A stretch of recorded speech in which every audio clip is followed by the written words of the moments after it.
For well over a decade, the renowned video artist Bill Viola has worked relentlessly on a unique commission for St. Paul's Cathedral in London to create, on either side of the high altar, a permanent video installation depicting Mary, the Mother of Christ, and the Christian martyrs.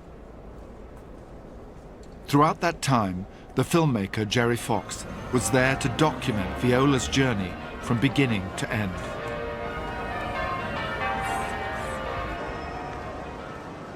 This month, London's Royal Academy has chosen to display 12 video installations by Viola alongside works by the great Renaissance artist Michelangelo, primarily drawings loaned from the royal collection. As a young man, Viola was heavily influenced by the father of video art, Nam June Paik. In the early 70s, Viola lived and worked in Florence, the home of Renaissance art. He was there as a technical director of a cutting-edge video studio. But over time, the themes and imagery of those Renaissance artists began to play an increasing part in his own work.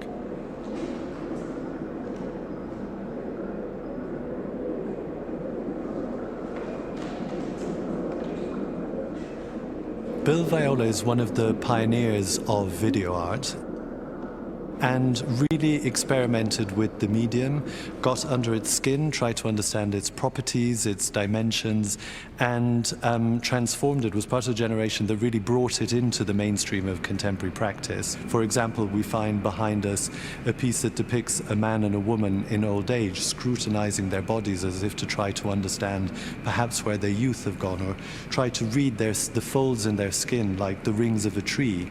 They're clearly towards the end of their life. It's an elderly man and woman, and the images are projected onto black granite. It really is a very moving, symbolic representation of our passage through life.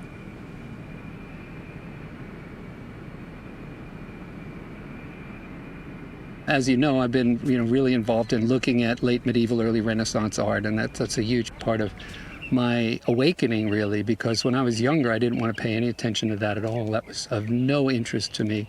I had video, it was new, it was on the way, it was some brand new way of making images, and that's where I wanted to be as a young artist.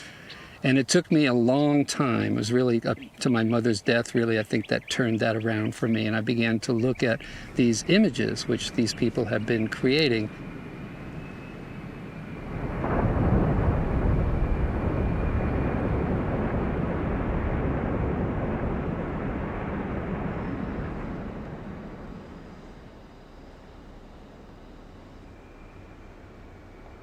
I'd always thought, as long as I'd known Bill's works, how close a thematic relationship there was between Bill's work and Michelangelo's. And we have in the Royal Collection one of the great groups of Michelangelo's finished drawings. And I showed them to Bill. He didn't really know them. He knew them by reputation, but didn't know the works before. And he was awestruck by them. They are the most extraordinary things, and in the flesh, they have a power that no reproduction can convey. And from that moment, we started talking about the idea of a possible exhibition of Bill's works in relationship to Michelangelo's.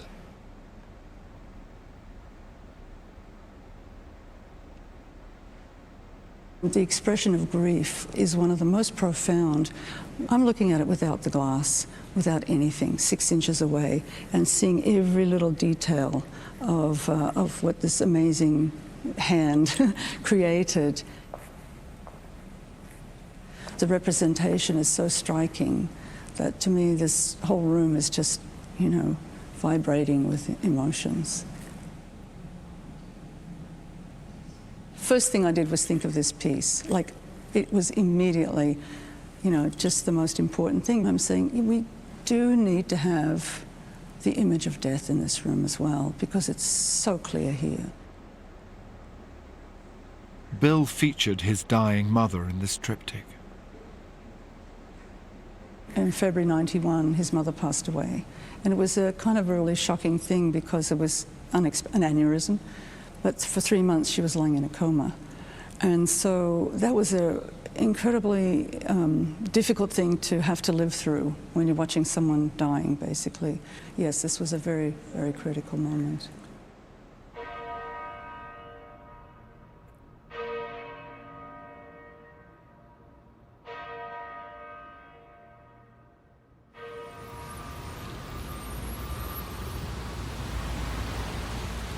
Well, Bill, thank you for coming across. Well, I think the whole notion of doing something on the martyrs and Mary is, for me, the most extraordinary opportunity to really bring in some universal principles. And you picked up all the resonances that we were feeling after. I saw Bill's exhibition at the National Gallery, The Passions, a year or two back. And I suddenly realized what would happen to people who are visitors to St. Paul's if they were confronted by a multi-panel display.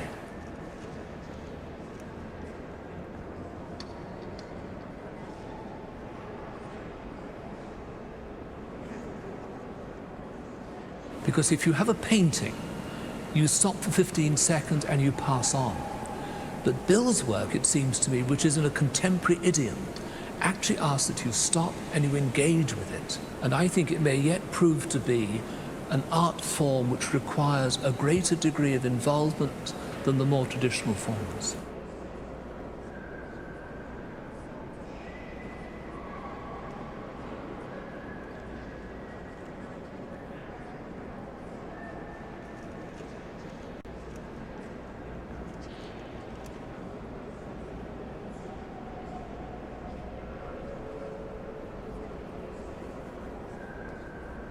We are a Christian cathedral. Right. And of course, for us, these two locations wrap themselves around the high altar. Right. With all the connotations of death and resurrection, which we find in the Christian story. Absolutely. So that's also important. Yeah, I mean, Christianity basically, in a very fundamental way, I don't want to be too simplistic here, it's the story of a birth and a death.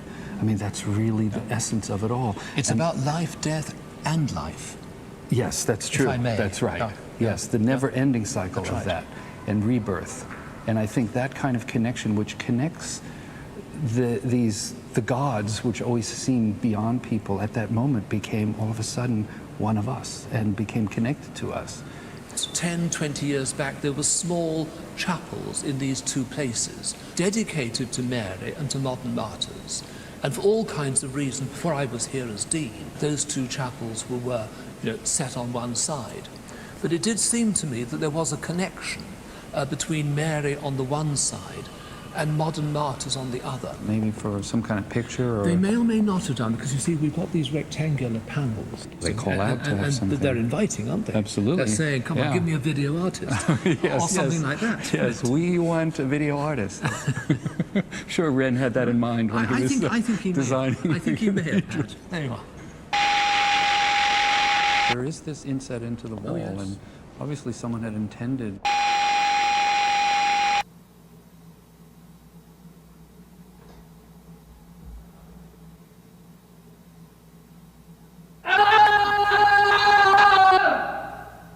I had the absolute incredible experience as a young artist right out of art school. And all of a sudden, there's this incredible human being, Namjoon Paik, who is really taking this medium and making it do crazy kind of things. It was just really, really powerful. And there was three of us, were doing this together with Namjoon. Where it all comes together very interestingly for Bill is that Namjoon Paik's TV Garden, and one of the people helping to install that work at the Everson Art Museum in Syracuse, New York, was Bill Viola, because he was at Syracuse University as a student and was discovering through that place this medium and the possibilities that resided there. He just inspired me so deeply, and that set me on my career and just shot me out like in the cannon. You know those guys in the circus that they shoot out in the cannon? It was kind of like that. This period when he was at Syracuse University, this is where he was transformed.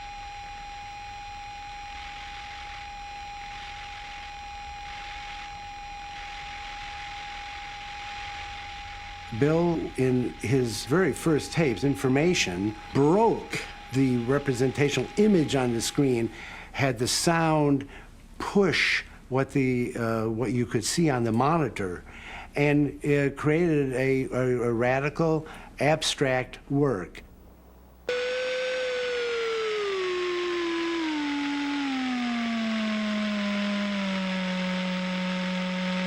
So right from that beginning, he was really wanting to use this medium as a new form of expression. Try to stay in a line, okay?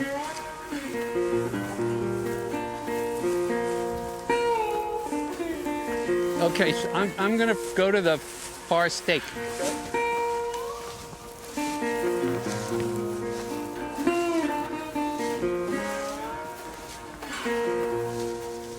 In 2011, 6 years after receiving the commission, Bill Viola finally began filming in earnest on the story of Mary for the St. Paul's Project.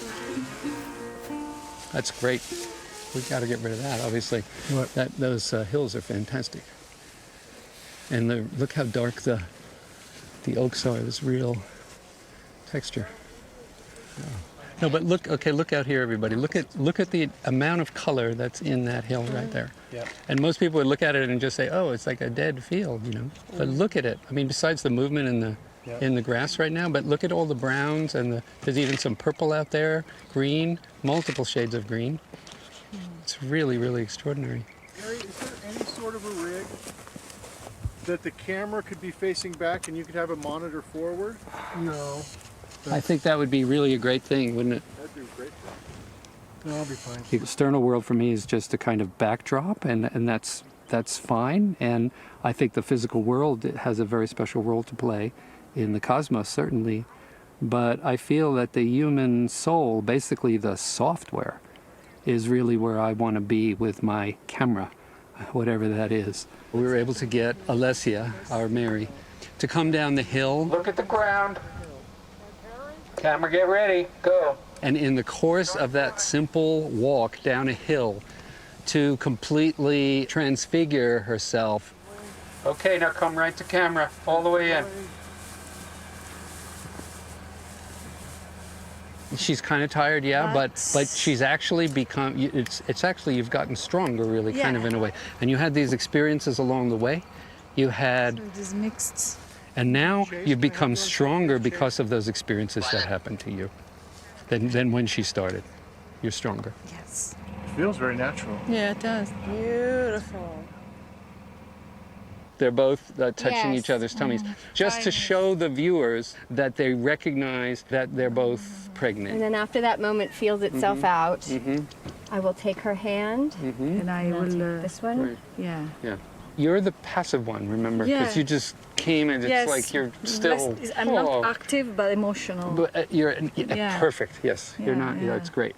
Okay. Yeah, and she's the one that's helping you to arrive, you know, to really helping your cousin, you know, your little cousin. Bill Viola tackled the meeting of Mary and her cousin Elizabeth once before, in 1995, in The Greeting.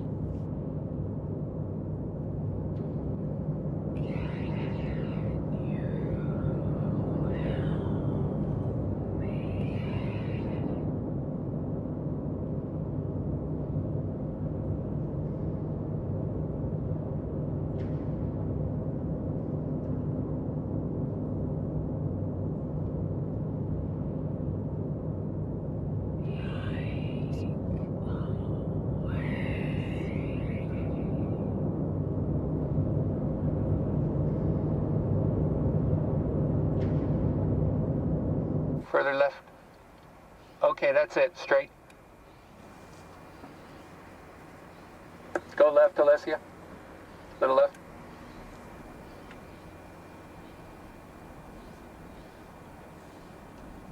I need to slow down Alessia a little bit more. Okay. And I think the camera needs to stop when they stop. Yeah. Alessia, stay to the right, Alessia. Okay, we look down. Okay, let's keep it moving. Okay, bring her close.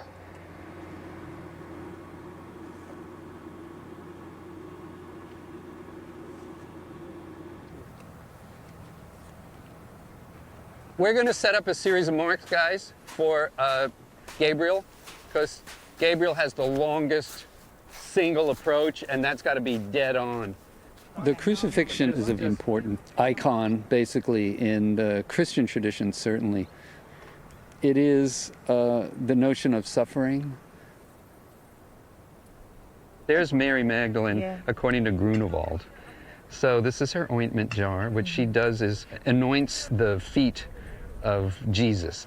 And the thing that Grunewald does, which is so phenomenal, that I love, and I saw you kind of doing it, I'm just pointing it out to you again, is the hands. Grunewald's hands are so expressive, and they're unusually expressive. Grunewald was one of the greatest painters in the history of art. He just had this incredible depth to him, and he was fearless. And so I have these three people that are just waiting for this moment when the person they love the most will die. So the Vigil at the Cross is that. It's about that waiting.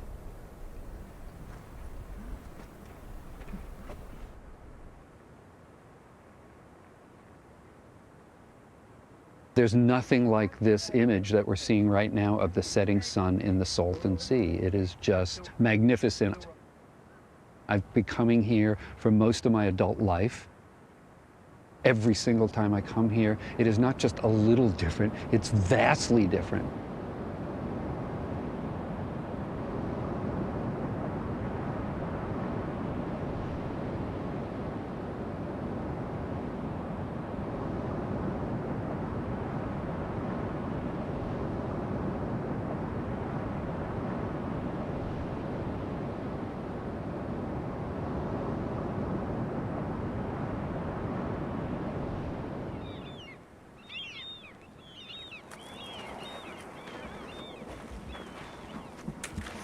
I think these kind of very special places, here in the Salton Sea, Mojave Desert, Death Valley, these incredible places that we have in America, really are traditionally, those are the places where people came to understand themselves, to go deeper and deeper into, not into life, but into the cosmos in general, which is even beyond life.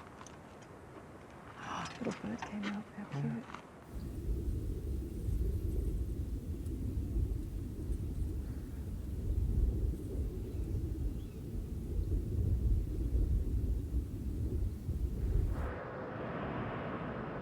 I remember seeing my mother passed away. I looked right at her when she took her last breath, and yes, it was sad. Yes, it was unacceptable, but in the end, there was a deeper depth in there that went to a place I would say was beautiful, not in a cosmetic way again, but in a real inner way, and I'll never forget that gift. That was the last gift she gave to me, actually, to teach me that beauty and death and life and art are all connected. You can find beauty in the birth of a child, but you can also find beauty in death.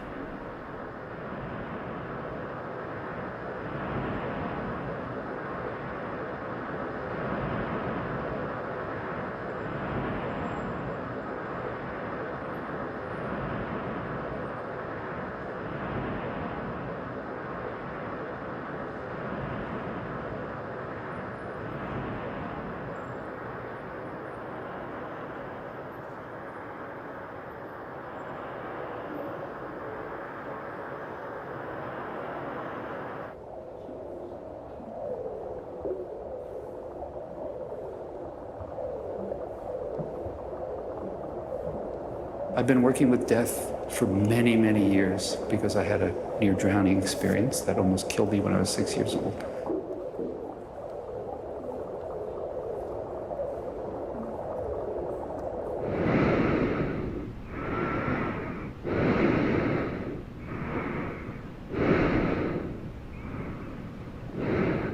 We're just here for the ride. From enter stage left, exit stage right. That's it.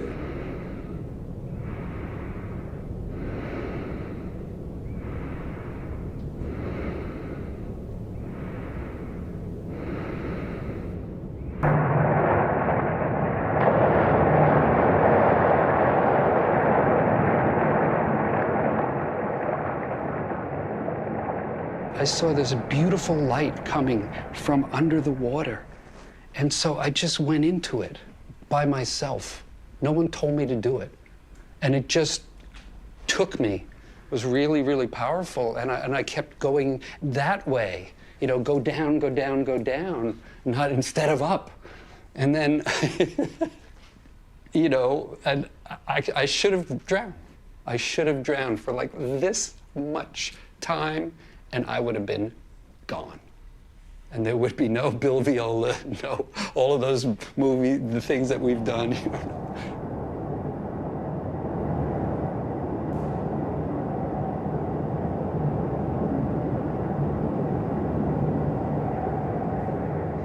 You just feel like you want to go back to that place, and you want to go back to it and go back to it, and that's why all of the water comes in my work. That's where it actually happens, at that one point.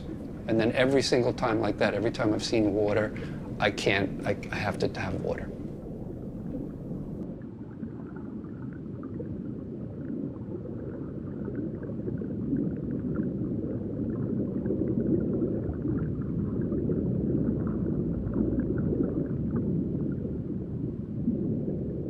This work is always dear to my heart. It has to do with dreams. I think the dream state is one of the most important things in human existence.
These are the archetypes of human culture.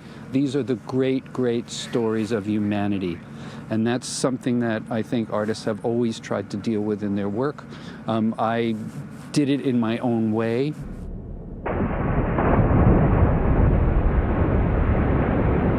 Five Angels for the Millennium, for example, for me is deeply spiritual piece, but it's also a piece that has to do with resurrection and rebirth.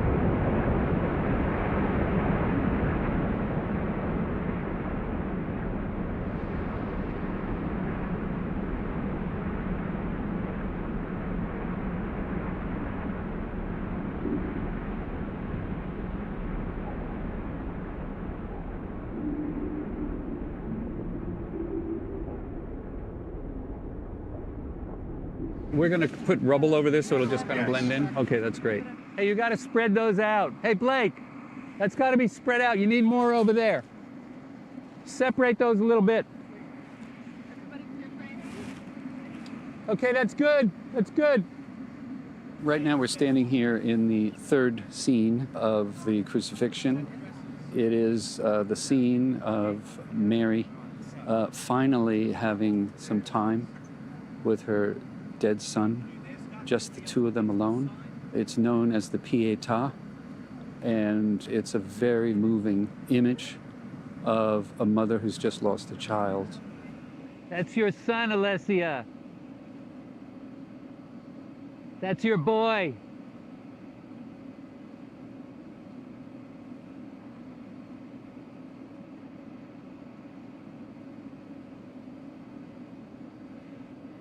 You nursed him when he was a child. You gave life to him. That's lovely, that's beautiful.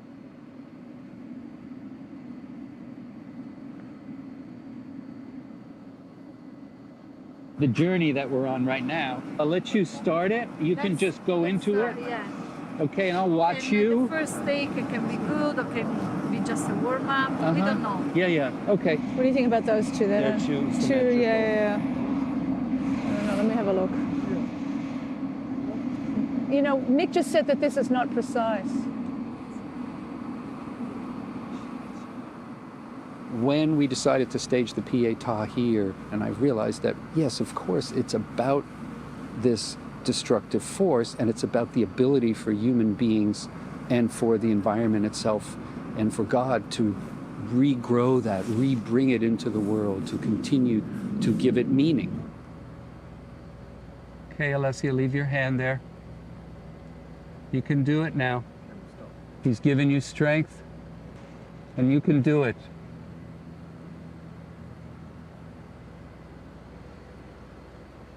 Three, 2, 1, cut.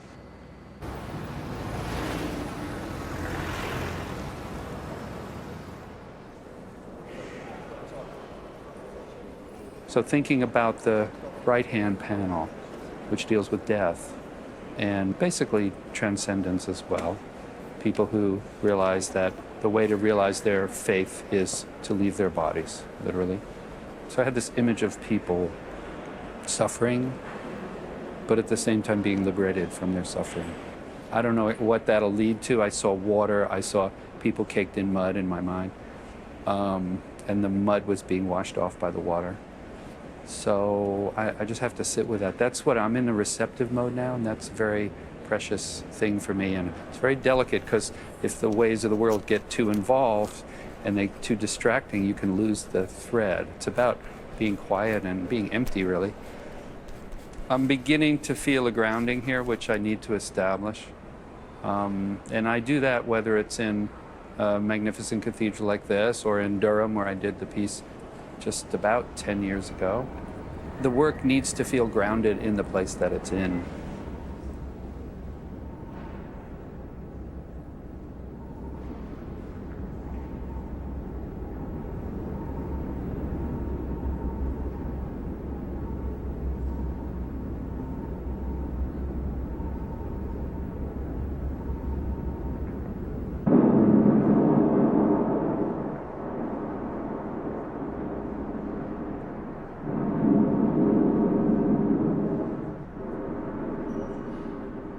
Well, we have been working for 28 years together, and usually I come in on it a little bit after Bill's developed the ideas, and then we discuss the ideas and then figure out how to do them.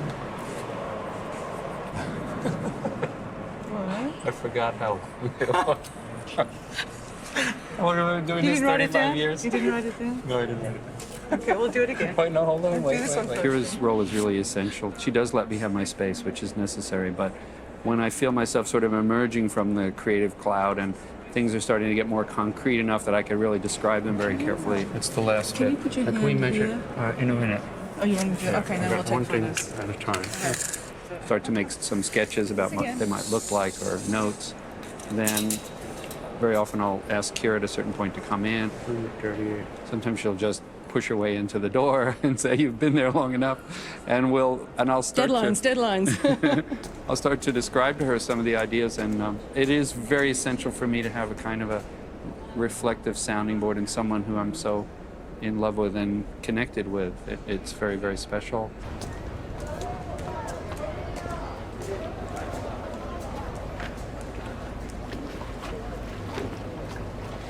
Well, we're here in Venice in the Church of San Gallo, which is a very small family chapel from the early 15th century.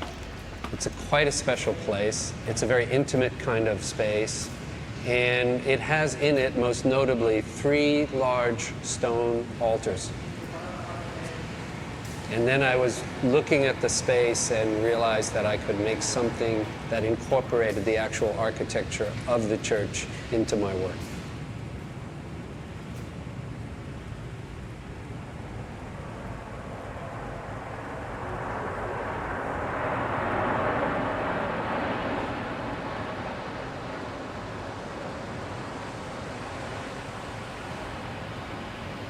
For me, what helped me tremendously here was to realize that these altars are not solid, opaque objects. These are actually portals.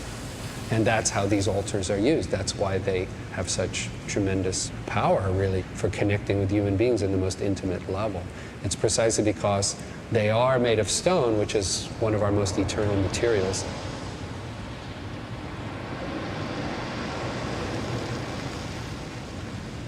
They are absolutely translucent and transparent, and you can literally journey into them and go where you need to go inside yourself. That connection, I think, having worked on this piece now, has been very important, and it's going to be really essential for taking on the St. Paul's project.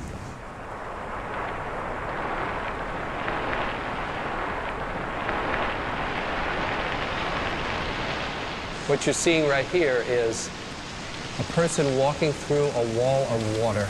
And during that transition, image itself transforms from this old, grainy security camera image, circa 1970s, to the latest contemporary movie quality camera.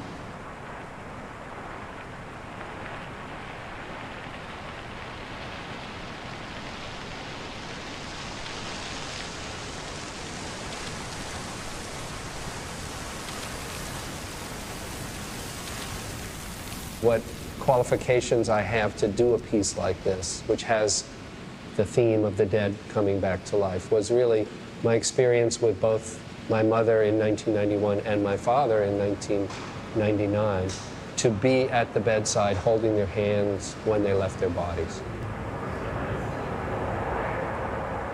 If you've witnessed someone die, you literally feel something leaves their body, and there is a moment when their body just becomes a material vacuum, a container.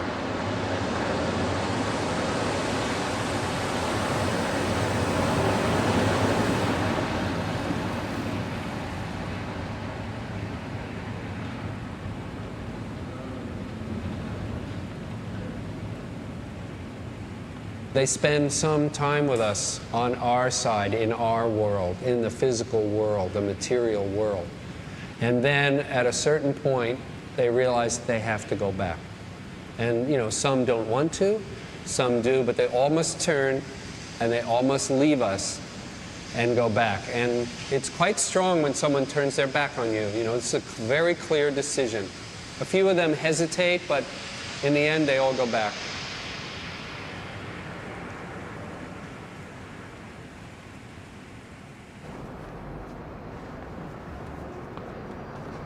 And here we are in St. Paul's, in this incredible place. And for the first time, seeing these mock-ups in situ, which is going to be very close to how the piece is going to look. Every time you move, it's a different thing. I know, yeah. That's true, yeah. Can we see the larger screens? I know you don't have the same image on that, but I just wanted to see what the larger screens look like. Sure. Can we do that? I'm going to center it, yeah? Okay. Fairly light kind of screens, and we're going to get as heavy. That's too big, I think. Yeah, it interacts much more intense than a quiet picture. It's just I can imagine. I think we should try the smaller screens again and have a look from here. Absolutely. Yeah. Let's do that. Yeah. The Mary piece is about the earth. It's about fertility. It's about the feminine principle. That must be in contact with the ground somewhere, with this floor, with this building. And that's really important. So it's going to have a plinth at the bottom, a pedestal, and it will hold the screens. The martyrs are the inverse of that. The martyrs are on their way not to earth, but to heaven.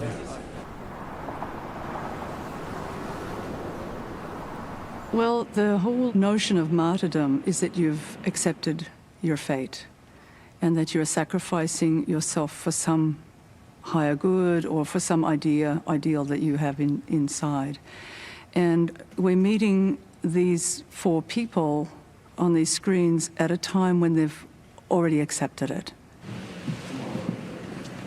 You have John Hay, who's the water person, and he's left for dead, and then he's hoisted up, actually. There we go.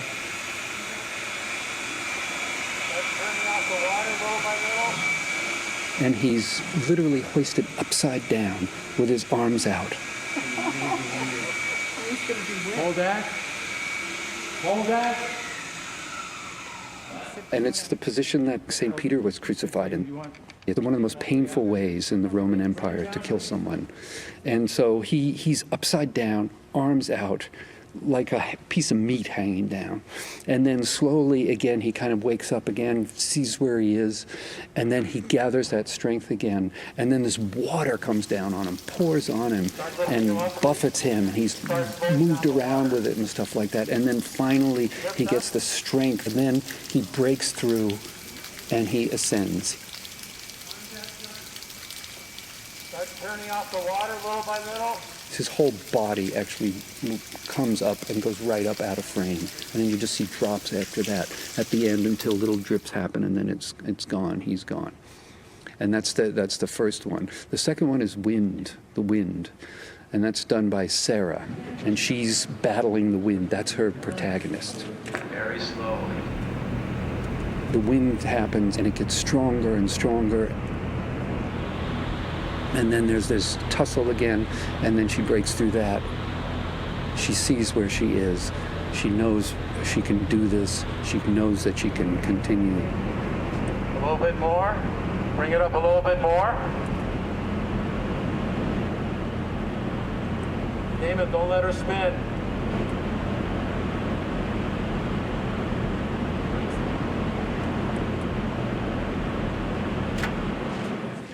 The firework is really intense. We're trying to gather together multiple takes from different angles so that we can bring together multiple things in the same frame. It looks really, really good, and the colors are going to just really bounce off that shirt. Yeah, because I know that's, then I die. And I go up in smoke. It's a black thing. He wakes up and he realizes like he's in a really bad situation with fire around him, ready to burn him alive. And so then he has to come out of his cocoon and really begin to fight back. So he gets the strength miraculously to get to that point. He breaks through that, and then you begin to see light at the end of the tunnel, and things start calming down. And all of a sudden then he can look upward, outward, and feel that he finally broke through. And he's, quote unquote, seen the light. And then there's the earth. The earth. The earth is, of course, the earth itself. And that's an image of a person who's underground, who's got dirt on them and stuff, and he's trying to find the way out.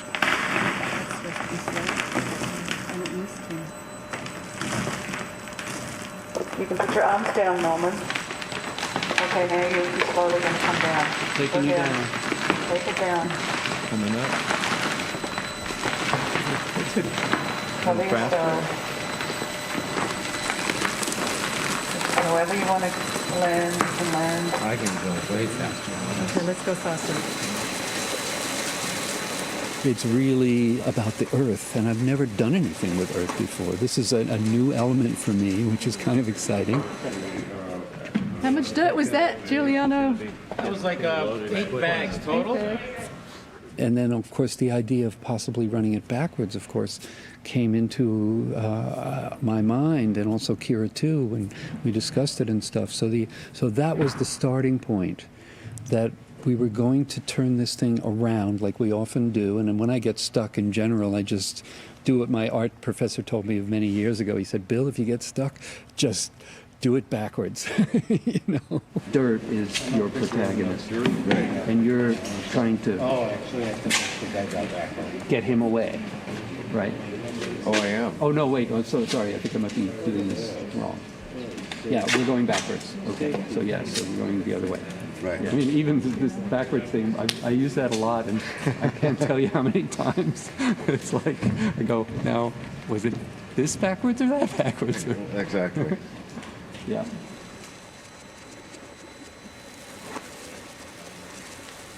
Oh, geez, I don't know now. They're both very beautiful, the forward and the backwards. Oh no, this is the piece. You can't. You have to go backwards. I know. I'm just imagining. You can't go forward. All the dirt starts rising. You know, it's like this. It's like the creation. You know, coming out from all the materials in nature is now getting condensed into this thing, and it's ascending now. This idea of this incredible ascension, this uplifting, this upmoving energy that in the ultimate sense, in the end, is not a physical thing at all. It's a metaphysical thing. And that's, of course, where my work is really connected. Because right now I'm coming in from an angle. Oh, that's right. So if I sweep it all the way around the other end, you'll get more of a straight drop. Because when it falls right over the edge, it literally falls right over that edge.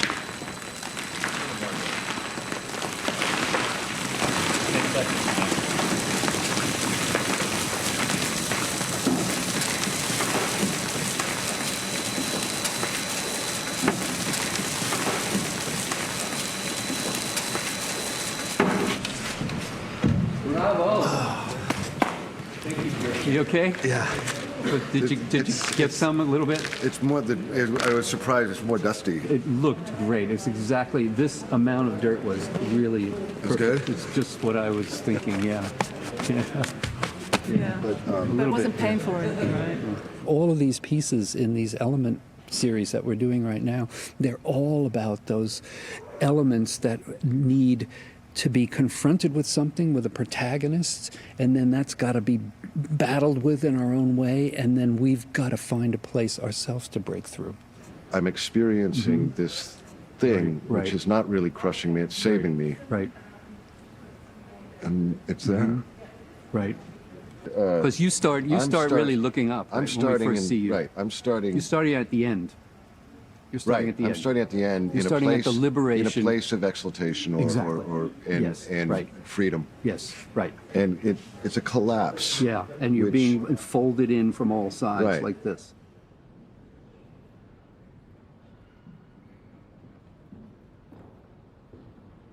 One of the pieces I'm really excited about is an image of two elderly people on two slabs of granite 7 feet high. They literally are being projected on that granite.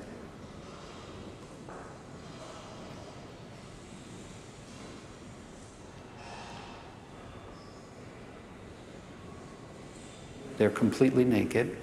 They slowly pick up small little flashlights that they've been holding at their side. And they take those flashlights and then they go up every part of their body.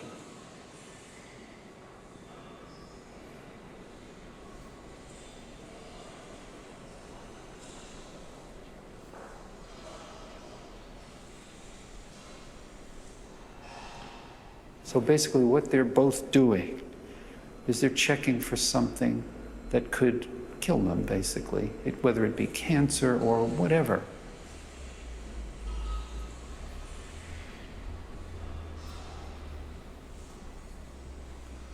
What it is they're looking at a mirror, and we are the mirror.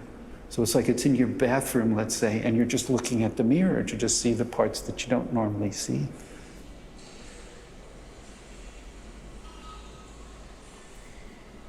They're really creating a kind of ritualistic way of looking at their body.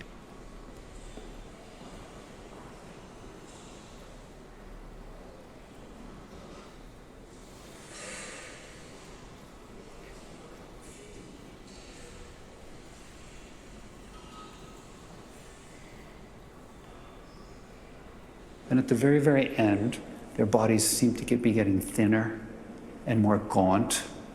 And then gradually they look at us and this pixelated grain that's like a shimmering thing envelops their body. So these are, in my mind, the kind of the pixels of the cosmos that we will all turn into. We all will go from dusk to dusk. Hitting maximum.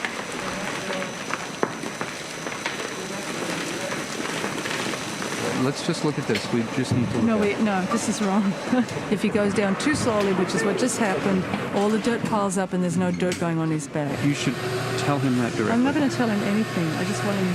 Well, no, you he have doesn't to. I'm know sorry. not to. He's now, in my opinion, he's mugging.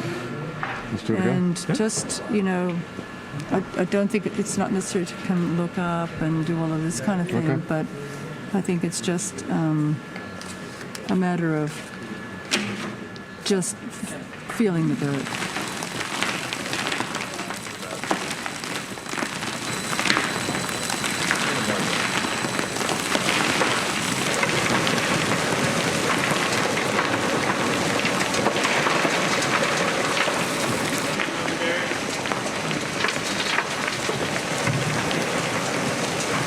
10 seconds to end of dirt. Heavy sifting begin. Trail up dirt.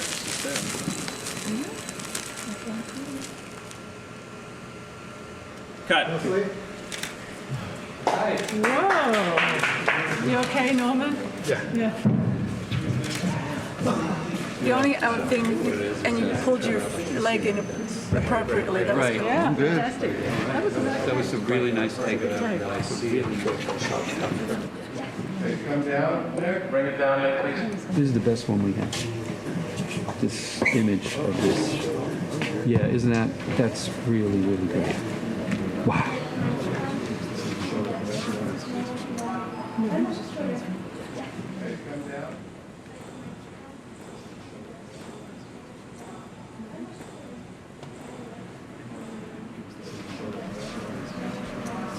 Can you see that?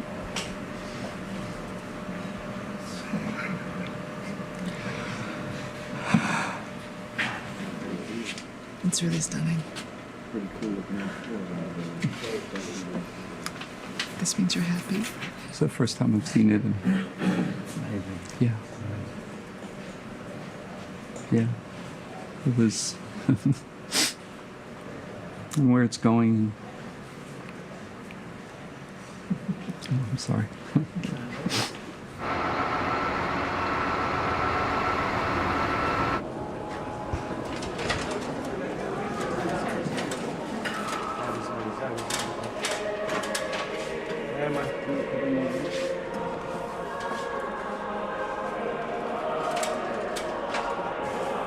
This is it. I know, amazing. after all these years, I can't believe Yeah. we're actually doing it. Yeah, exactly. But there's little things popping up across from those panels. The hoarding is very effective, I must say. And the light is spectacular. Wow. Mr. Dunn. I think after you. Hello. I think, therefore, I am. Good to see you. See you again. Thank you. Wow. This is There it amazing. is.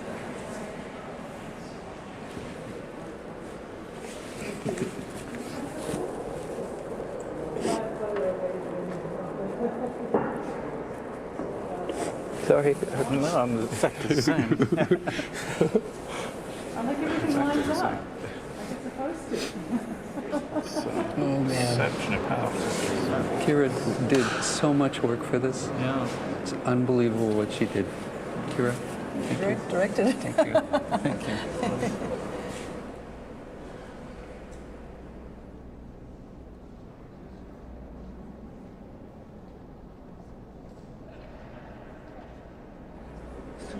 The whole idea of this is that you're not looking at a physical thing. You are inside these people's minds, and that's what they're experiencing.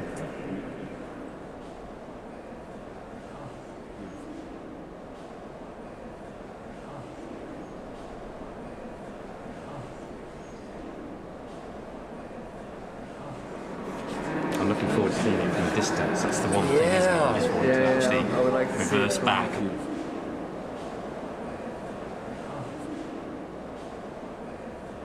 And here I am in this amazing cathedral. I mean, I'm going to cry right now, I think. Sorry.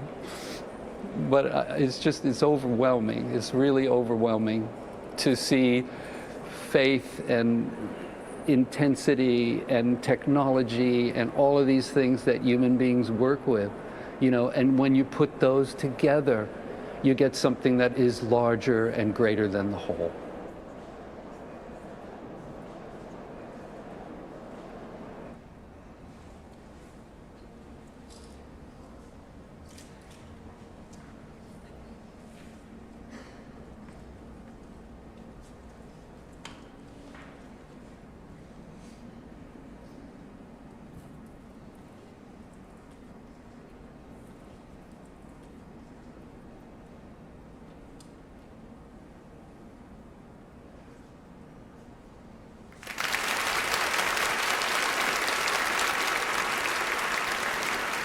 When's the second one coming? Oh, Miss Madame Mary is on the way. Is she? She's on the way. Oh, I'm so well, glad. That won't be until next year. No, of course not. Of course not. John Hands. Lovely. It's 8 years since I retired. But it's here. But all things come when they're ready. And Mary's on her way, I'm telling you. Yes, well, we've done a lot of shooting on Mary. To bring a work of this quality into this great cathedral adds a dimension, I think, to the cathedral, but it also adds a dimension to the work. You are immediately reminded of all the great works of art that have dealt with those themes, and you think of yourself in the great cathedrals of Europe. I walk right away down the aisle, and from back there, it's quite sensational. You won't have seen it. You went all the way in the back to see it? I haven't done that. I think the view there is the balance between the backlight from the window and this is totally different. This just sinks into the wall. The piece is timeless. Yes. Thank you.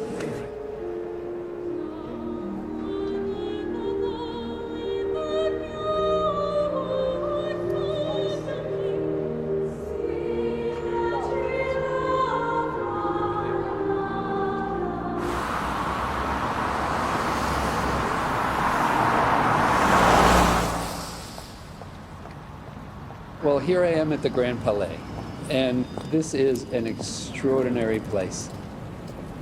It's the biggest thing that was ever made at that time. I mean, it's phenomenal.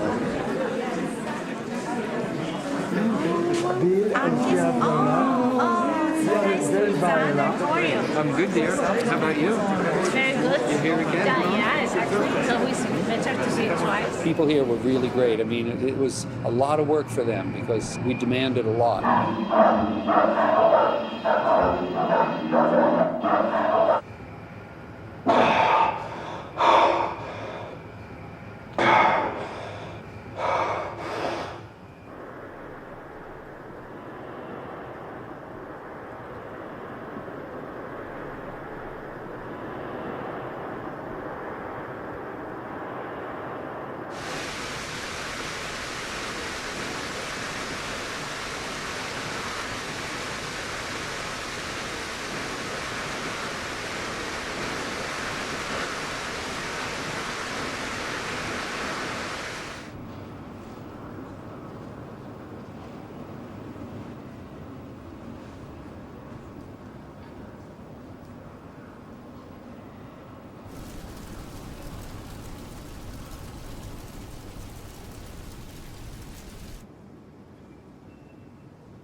Okay, so this is my study where I live in a way,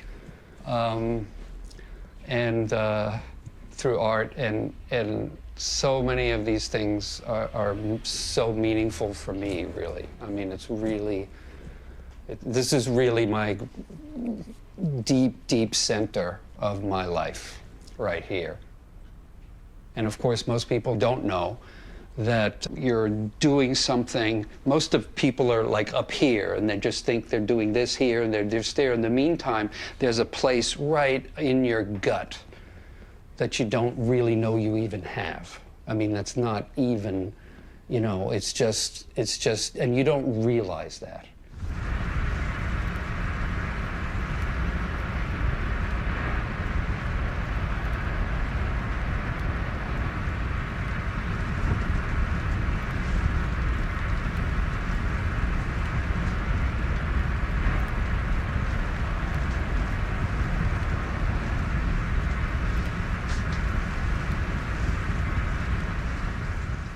So all of these things that I've done over the years have all, you know, come through me, obviously, and it's like a kind of a river. It's kind of this like moving river. So all of those things come into you in a very complicated way. All of this stuff is I'm touching all of these pieces, the Ibn Arabi and all these Sufi masters and all sorts of stuff is happening all in this place, this whole area right here.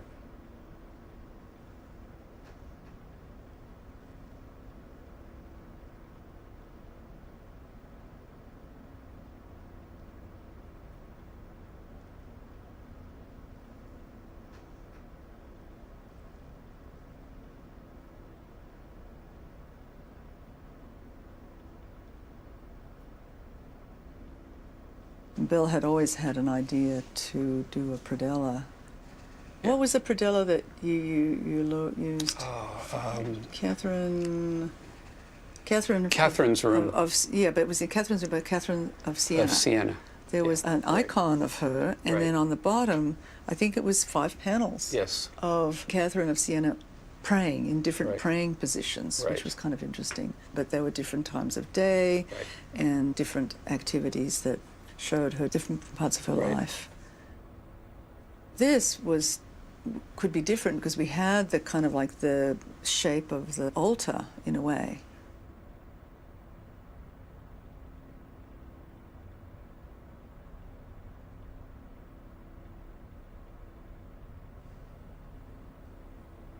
And I especially love that the red sky. Yeah.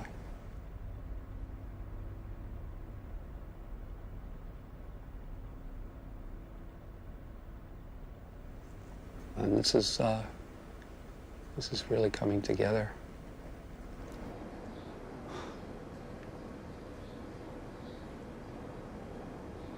Here is the predella section.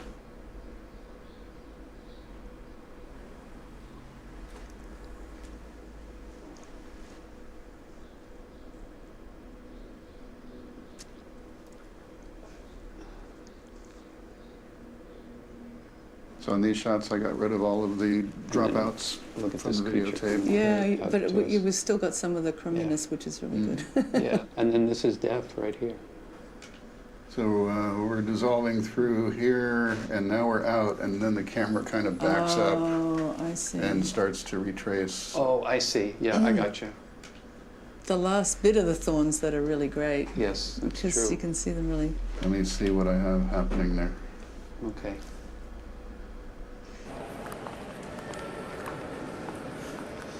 This is exciting. Jeez. We are home. There it is. Thank you, thank you, thank you. Look. That is going to be incredible.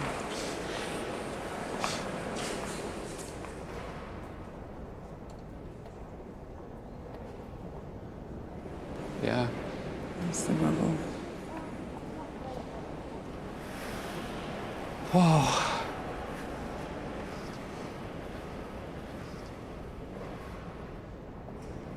It is so beautiful in this context. Oh my God.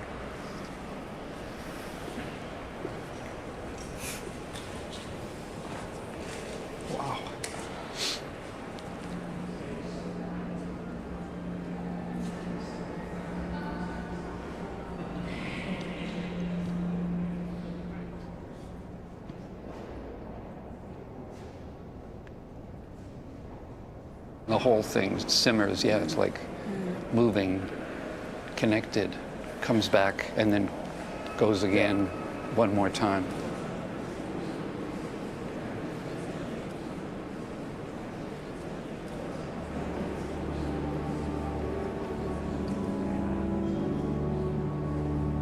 It took a long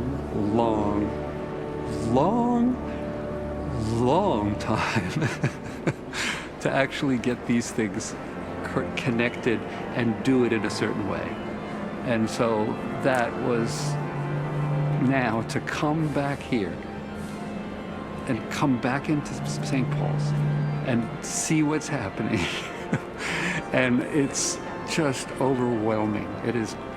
Kira and I are just beside ourselves for what we did. And I don't know what to even say. I can't even say it, you know.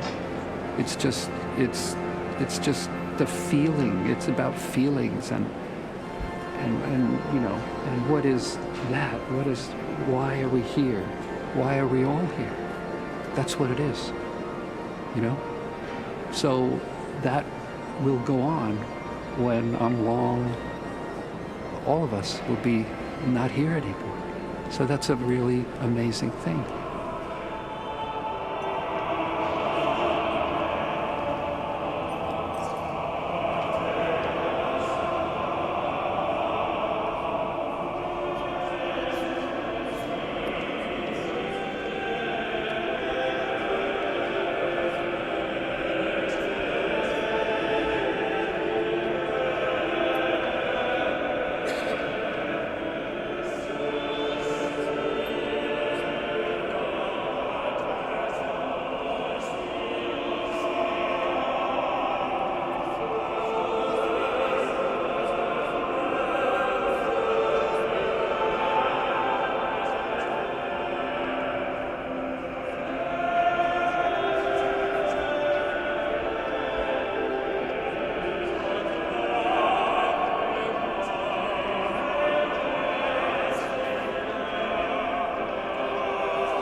Mary and the Martyrs are permanently on display in St. Paul's Cathedral. The exhibition at the Royal Academy continues until the 31st of March.